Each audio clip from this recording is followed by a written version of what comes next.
Good night റിപ്പോർട്ടറിലേക്ക് എല്ലാ പ്രേക്ഷകർക്കും സ്വാഗതം. ഇടുക്കി കുമളിയിൽ അതിശക്തമായ മഴയാണ്. കുമളിക്ക് സമീപം 1-ാം മൈൽ, റോസാപ്പൂക്കണ്ടം, പെരിയാർ കോളനി എന്നീ മേഖലകളിൽ വെള്ളം ഉയരുന്നു. താഴ്ന്ന മേഖലകളിൽ നിന്ന് ആളുകളെ മാറ്റി പാർപ്പിക്കുന്നു. 2 ഇടങ്ങളിൽ ഉരുൾപൊട്ടിയതായി വിവരവുമുണ്ട്. ആളുകൾ സുരക്ഷിതരാണ്.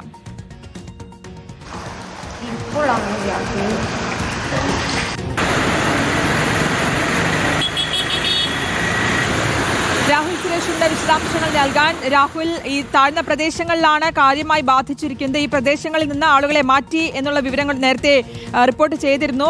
ഇപ്പോൾ 2 ഇടങ്ങളിൽ ഉരുൾപൊട്ടി എന്നൊരു വിവരം കൂടി വരുന്നുണ്ട്. എവിടെയാണെന്ന് വ്യക്തമാകുന്നുണ്ടോ?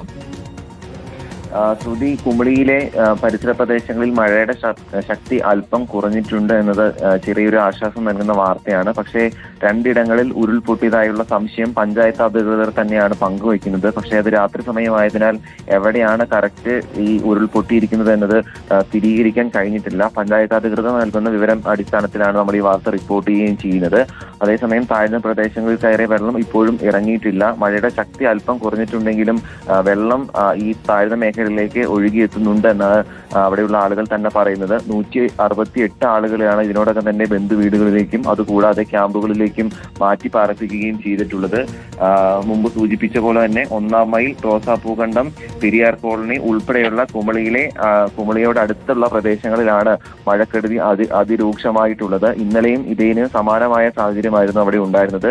താഴ്ന്ന പ്രദേശങ്ങളെല്ലാം തന്നെ വേഗത്തിൽ വെള്ളം കയറുന്നുണ്ടായിരുന്നു. ഈ തോടുകളെല്ലാം തന്നെ കരകവിഞ്ഞൊഴുകുന്നതാണ് ഈ പ്രശ്നങ്ങൾക്ക് കാരണമായി പറയുന്നത്. അതുകൂടാതെ കുമളിയിൽ നിന്നും ആനവിലാസത്തേക്ക് പോകുന്ന റോഡും ഇപ്പോൾ ഗതാഗതം പൂർണ്ണമായും തടസ്സപ്പെട്ടിട്ടുണ്ട്. അതുകൂടാതെ ചെറുതും വലുതുമായ മണ്ണിടിച്ചിൽ ഈ മേഖലയിലെല്ലാം തന്നെ റോഡുകളിൽ ഉണ്ടായിട്ടുണ്ടെന്നാണ് പറയുന്നത്.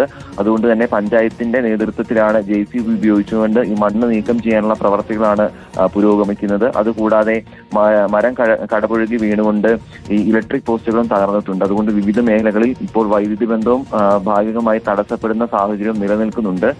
ഇപ്പോൾ മഴ അല്പം മാറി നിൽക്കുന്നത്, അല്പം ശക്തി കുറഞ്ഞത് ആശ്വാസകരമാണ്. പക്ഷേ രാത്രി സമയങ്ങളിൽ ഇന്നലെയും അതിശക്തമായ മഴയായിരുന്നു ഈ മേഖലകളിൽ റിപ്പോർട്ട് ലഭിച്ചത്. അതുകൊണ്ട് വരും മണിക്കൂറുകളിലെ സാഹചര്യം അനുസരിച്ചിരിക്കും രാത്രികാലം മുന്നോട്ട് പോകുന്നത്. ശ്രുതി.